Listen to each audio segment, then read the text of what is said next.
Aquarius, kamusta sa kalabasa? Ito yung reading mo. April 16 to 30 or kung kailan man makarating sa iyo to. Ano mang part ng April dumating sa iyo to. Ayan, ano yung messages na nandito. Sun, Moon, Rising, Venus, Signs ka man or cross watchers. Kung gusto mong manood, lahat po kayo ay welcome. Okay? As long as nakaka-relate po kayo sa reading natin. Take only what resonates. Kunin lang ano yung mga useful, applicable sa inyong sitwasyon.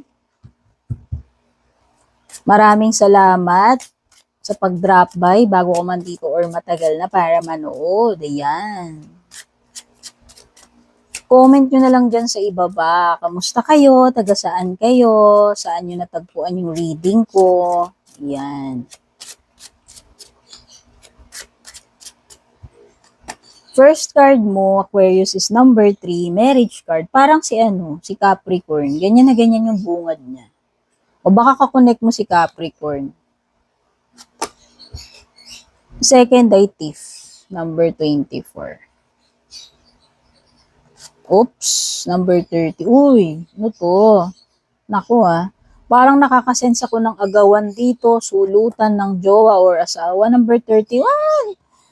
Puro challenging yung baraan mo, except dito. So, majority ng keeper cards mo ay challenging. Okay? Pero card reading lang naman yan. Wala namang kapangyarihan niya. Mas makapangyarihan ng Diyos ang prayer, mas makapangyarihan yung mga decisions, actions natin. Okay, ang mga cards lang yan. Pwedeng mangyari, pwedeng hindi. Gawin nyo lamang gabay.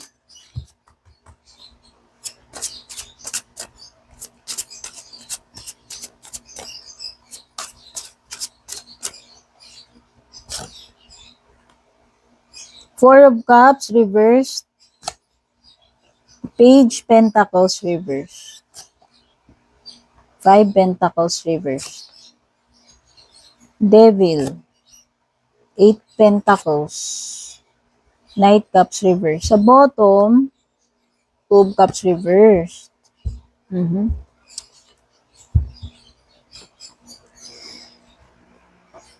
Nako dear, so unahin ko na yung thief, no? Yung thief na card na yan, could be anything like kakulangan or maagaw sa'yo, mawala sa'yo. Something that is stealing from you. Someone, it could be a thing, it could be a situation, it could be a person stealing from you. Oh, for some of you, inaagaw yung jowa ninyo, sinusulot. Inaagaw yung asawa ninyo. For some of you, ang inaagaw sa iyo, security, loyalty, commitment. Marami kasing pwedeng agawin sa iyo pero dahil lumitaw yung marriage, something related sa mag-aasawa, sa happiness sa marriage ninyo or security ng marriage ninyo. So this poses as a threat. Tao man nito, bagay, situation na maaaring mag-pose ng threat sa marriage, sa relationship, sa commitment or loyalty. Okay? Nakakasira siya sa nakakasira siya sa samahan Kasi itong marriage card na to, pwede naman hindi siya actual literal na marriage talaga. Pwedeng samahan. So yun, in general. Pero kung nakaka-apply sa marriage nyo, edi sa marriage. Okay? So may mga bagay na pwedeng maagaw sa'yo, manakaw, mawala. Kasi andito ang thief. So minsan, ito yung mga pang-agaw ng moment mo. Alam mo yun, ito yung mga bagay na numanakaw ng peace of mind mo, numanakaw ng energy mo, numanakaw ng happiness mo, etc. etc. Pero pwede ka rin talagang maka-experience ng scam, pagnanakaw, madukutan, malaglagan, masnatchan. So mag-ingat na lang, always pray, yun pa rin ang pinakamakapangyarihan. Pero syempre, lagi rin tayong maging aware sa surroundings natin, sa mga tao sa paligid natin. Hindi naman sa sinasabi ko na maging praning ka, paranoid ka at all times. Pero, maganda rin kasi yung nagiging maingat ka rin. No? Oops. Judication.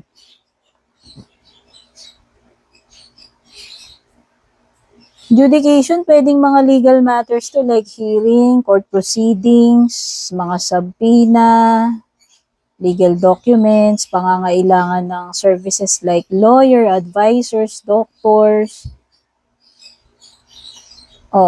Seeking professional help kasi yan na maaaring makatulong sa problema mo, ma-resolve yung problema mo. Mangangailangan ka talaga ng tulong, advice, professional legal advice, no?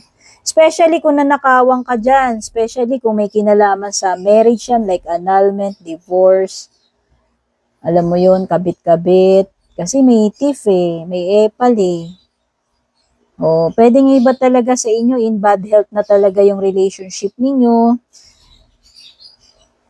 partnership, ano man yung kinaroroonan nyo na yan, no? Kasi pwedeng may mga kailangang i-discuss, kaharap ang korte, kaharap ang piskal, whatever. O baka affidavit of loss yan. Kasi merong something na mawawala Okay? Yung iba, literal na bad health, no? So, alam naman natin, every time na may kinalaman sa health, sa doctors lang tayo magpapakonsult. May nararamdaman wala, malaking bagay na nagpapacheck up regularly. Mapiprevent ang kahit na anong sakit or emergency case. Okay? So, yan yun. Maybe yung iba sa inyo, ang in bad health yung financial ninyo. Maybe ang in bad health yung marriage ninyo, relationship ninyo, or business partnership ninyo. So, depende na lang which is in bad shape or in bad health. Pero usually, sinasabi nila ito ay related sa health. Pwedeng minor, pwedeng major, no? From very mild like allergies, colds, or being confined, having bed rest. Alam mo yun? Maraming malawak yan. Okay? Basta merong something in bad shape dito. Physically, emotionally, relationship, finances, career, partnership, marriage, no? Yan yung mga possibilities. Nabanggit ko na ba yung mga number? Lumilitaw sa cards. May 3, 24, 30, 31, 4, number 5, number 15, number 8, and number 2. Mga zodiac sign na lumilitaw sa cards, kung meron mang kaugnayan yan, pero kahit naman anong zodiac sign ninyo, Devil card is Capricorn, Cups, water yan, Cancer, Scorpio, Pisces, may mga Taurus, Virgo, Capricorn dito. So mostly, earth and water. May mga bagay dito na dadaan sa paglilitis, aregluhan, maghaharap kayo, mag-uusap, mga kasunduan, kontratahan, pirmahan, alam mo yun, restraining order, annulment, divorce, basta mga legal processes Kaya nga mga ngailangan ka ng professional advice dyan. Someone na magre-represent sa iyo, by the way, yun. Isa pa yun. Someone na mamamagitan, someone na magre-represent sa iyo. And usually sa mga kaso, lawyer yun, di ba? Hanap ka ng lawyer na magre-represent sa iyo, di ba? Okay? Para lang ma-resolve yung issue, problema, whatever na yan. Kailangang magharap-harap pag-usapan. At merong judge. May mediator. Okay? Kumbaga sa boxing may referee. Kumbaga sa tennis may mga, ano ba tawag doon? Volleyball, arbiter ba? Hindi ko alam. Basta yung mga ganun. Taga-tawag ng foul, marriage counselor, pwede rin naman. Guidance counselor kung sa school yan. No? O baka regluan niya sa barangay, subpoena, etc. Marami. Pero maliwanag yan na dadaan yan sa legal na proseso. Sa korte man yan or hindi. Okay? Magkakaroon kayo ng agreement, ng partnership, yung iba contract, yung iba pagpapakasal talaga, no? Yung iba loan, pagpasok sa commitment partnership commitment, anything na i-commit mo yung sarili mo, Anything na may partnership. Okay? Oh, so meron kang Two of Cups reverse. So nakikita ko talaga pwedeng iba may problema kayo legal sa mag-asawa. Baka nagkakagulo kayo. Baka merong nangaagaw, third party, may sumisira sa samahan ninyo, marriage ninyo. Ayan, oh. May pagfo-fall apart sa marriage, sa partnership, sa connection. No? Sabi ko nga, merong nangaagaw ng privacy nyo, security ninyo, happiness ninyo, loyalty. Alam mo yun, merong mga panira ng moment sa samahan sa relationship or marriage. So, pwedeng iba talagang legal battle talaga to kasi may judication dito Baka nasa proseso na yung ano ninyo kaso ninyo. No? Ano pa?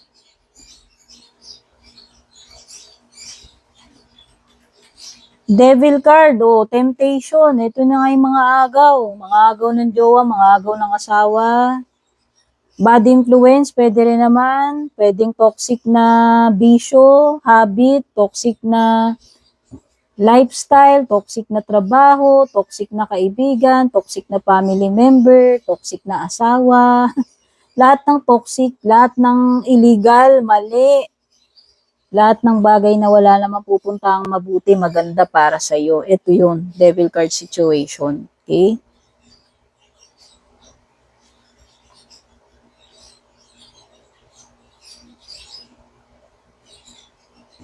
Pagkakatali, by the way, kasi nga sabi ko may commitment na naman, pwedeng loan, anything na matatali ka, i-commit mo na naman yung sarili mo ng matagal. Okay, pwede kang matagalan dito maka hindi ka makaalis agad-agad Okay, mahirapan i-resist. Mahirapang i-resist yung temptation, alam mo yun. Kahit na alam na hindi dapat, alam na mali, alam na masama, no? So, yun, ganun din pagdating sa health mo, no? So, try to be healthy. Kung unhealthy yung lifestyle mo, pag matagal na panahon na, no?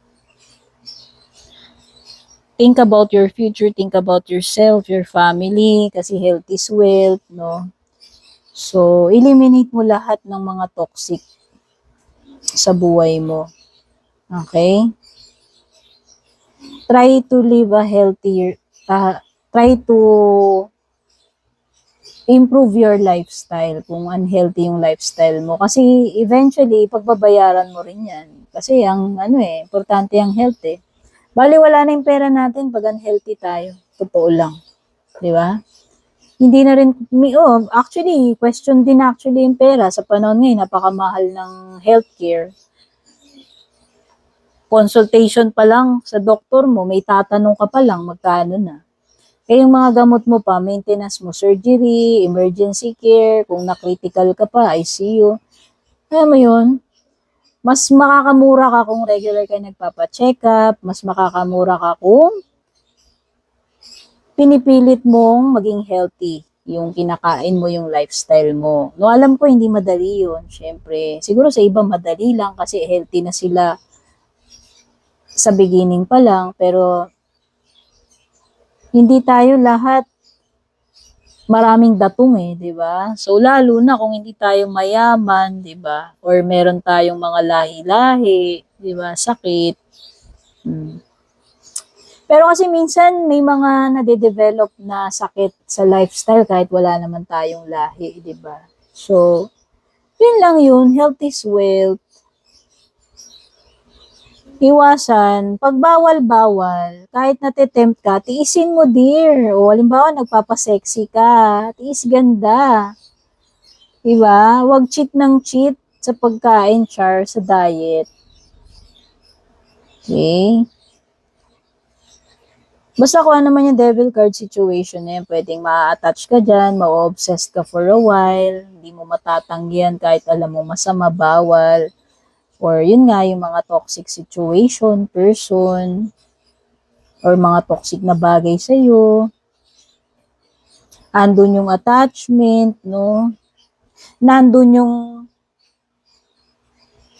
delusion, kasi yung devil, kaya kanyang i-deceive eh. Di ba? I-tempt, i-deceive, i-expose yung mga kahinaan mo, alam mo yun. So, it could be a situation na ganun yung energy or a person or bagay. Okay?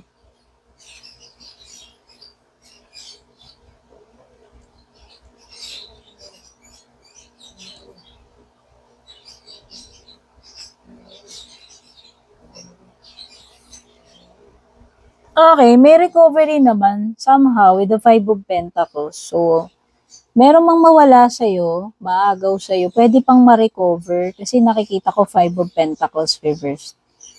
So, andun pa yung possibility na baka magawan pa ng paraan na maibalik uli, no? Especially kung mag-file ka ng case, etc., reklamo, baka. Pero kung nakaranas ka ng setback, pagdating sa financial crisis, ito, sa tingin ko, andun yung recovery period. Especially sa health, may recovery period din naman. Okay? Pero syempre, wag pa rin kampante lagi. Andun yung maaaring bumalik sa dati or ma-recover, mapalitan eh. Pwede rin naman, Five of Pentacles. Okay? So, meron ka rin namang success with the Eight of Pentacles. Merong pagiging productive dito. Maring magandang payout to. Lalo na kung nagsipag ka, ang dami mong benta, dami mong clients, ang dami mong overtime. So, sa tingin ko lang, kung may mga projects ka na gagawin, sa tingin ko magiging successful yung project na yan. Yan. Productive and makukuha mo yung rewards na deserve mo dito sa pinagtrabahuan mo, pinaghirapan mo. Okay?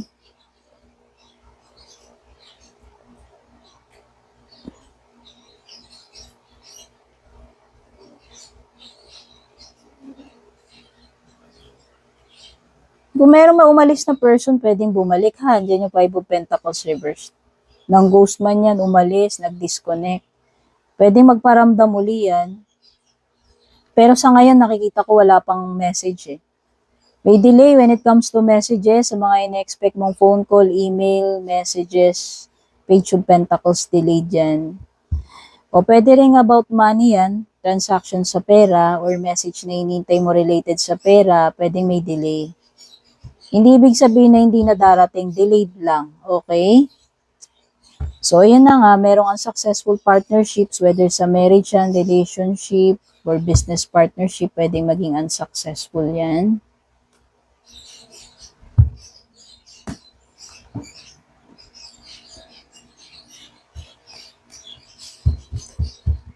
Okay, meron pang tao ditong galit pa or emotional pa siya. Knight of Cups. Pwedeng i-avoid ka niya, kaya siguro hindi pa makikipag-communicate yan. Pwedeng galit pa, masama pa yung loob, or pwedeng yan yung person na pwedeng kinikip niya emotions niya. Hindi niya ma-express yung emotions niya, hindi niya masabi na galit na pala siya, masama pala loob niya, or malungkot siya, etc.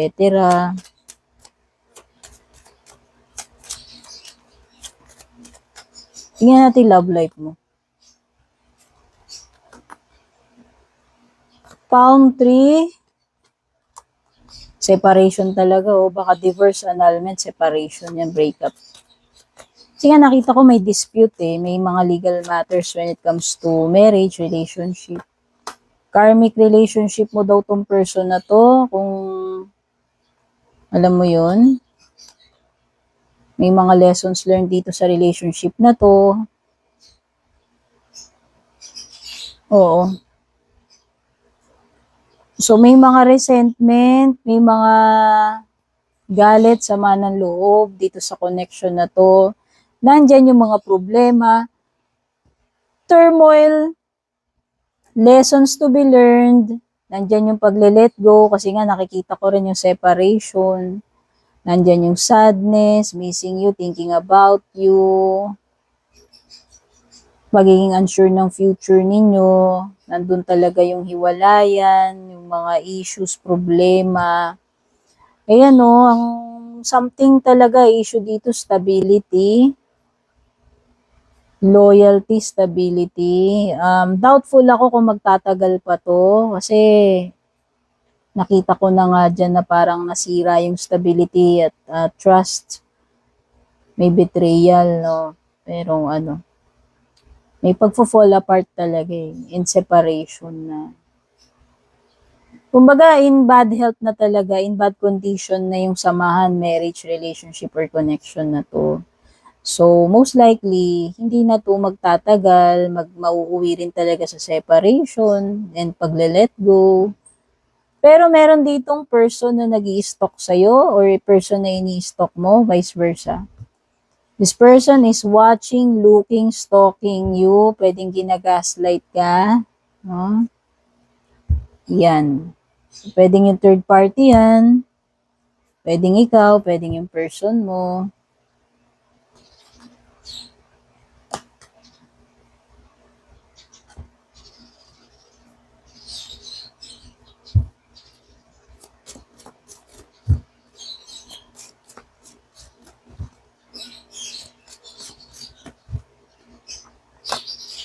Pwedeng karmic connection daw yan. Okay. Dealings or relationship with an older person. O, tanggalin ko na kahit na anong gender. Romantic man ito or hindi. Someone. Oh, ito na nga yung someone na namamagitan. Di ba sabi ko nga dito parang may mamamagitan. Pwede ring may epal, asungot, sagabal, tao man ito, bagay, situation. Pero pwedeng tao eh. Yun. Ito yung sagabal sa path mo. Ito yung sagabal sa goals mo. Ito yung asungot, yung epal doon sa gusto mong mangyari. Wedge. Kalso yan eh. Something na nagpi-prevent, alam mo yun. Something na humaharang. Be careful at wag mag-take ng risk, especially sa health. Okay? Mas valuable ang health natin kaysa sa pera. Grasshopper. Okay, ito yung mga sensitive matters. Kailangan i-handle mo with care. Kailangan maging maingat ka in dealing with these situations. Yun yung sinasabi ni Grasshopper. Ano yung mga closing messages?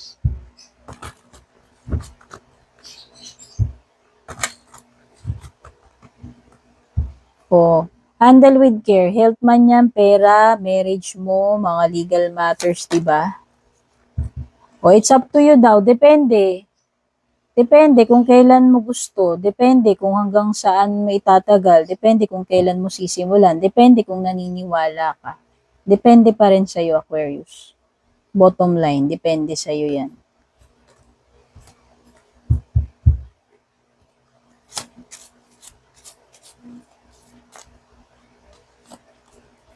And let go sa mga bagay na dapat i-let go. Yung devil card situation yan sa tingin ko.